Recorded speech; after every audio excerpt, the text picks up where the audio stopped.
দেউতাৰ বৰ্তমান এতিয়া টিবি হৈ আছে আৰু টিবি হৈ থকাৰ বাবে এতিয়া ট্ৰিটমেণ্ট চলি আছে বাৰু। এতিয়া মানে মূল বিশেষ কাৰণটো হৈছে কি, আমাৰ ঘৰত বিশেষ পানী অসুবিধাৰ বাবে আমাৰ ঘৰৰ সন্মুখত এভাগি নামঘৰ আছে। সেই নামঘৰ ভাগিৰ পানী টেংকিৰ পৰা আমি খোৱা পানী তাৰ পৰা আমি ব্যৱহাৰ কৰি আছিলো।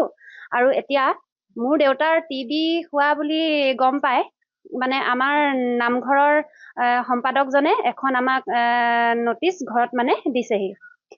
এই কথাটো লৈ আমি মানে পৰিয়ালটো বহুত ভাগি পৰিছো আৰু মানে বহুত মানে দুখ পাইছো মানে অন্তৰত। আমাৰ টিউবৱেলটো যেতিয়া বেয়া হ'ল তেতিয়া আমি বিশেষ অসুবিধাত মানে কিছুদিনৰ কাৰণে তাৰ পৰা পানী খাই আছিলো।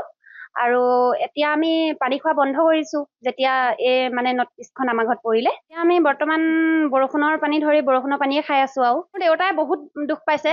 তেখেতে কৈ আছে যে আমাক যে মোৰ কাৰণে তহঁতৰ পৰিয়ালটো আজি এনেধৰণে কথা শুনিব লগা হৈছে যে ৰোগীজন মানে ফিল্টাৰটোৰ ওচৰলৈ ৰোগীজন যাব নালাগে আৰু তেখেতে যাব লাগে নালাগে সেই কথা আমি ঘৰৰ মানুহে জানো। যিখন মানে এই 15 তাৰিখে যিখন নটিচ আমাৰ ঘৰত দিলে, সেই তেতিয়াৰ পৰা নামঘৰৰ কথা পানীৰ কথা যেতিয়া ক'লে তেতিয়াতো আমি সমাজলৈও যাব নোৱাৰিম। আমাৰ মনোভাৱ সেইটো। গাঁৱৰ মানে ইঘৰ সিঘৰ যাবলৈও মানে মনতে সংকোচ কৰি আছো। কোনোবাই কিবা কিবি কয়। আৰু মোৰ এজনী 3 বছৰীয়া ছোৱালী আছে। ছোৱালীজনী স্কুলে নিবলৈও মানে যাম বুলি ভাবো, আকৌ মনতে ভাবো স্কুলে নিলে কিজানি ওচৰ কিবা কিবি কয় নেকি ওচৰ চুবুৰীয়াবোৰে। আগত গৈছিলে আগত গৈ আছিলো।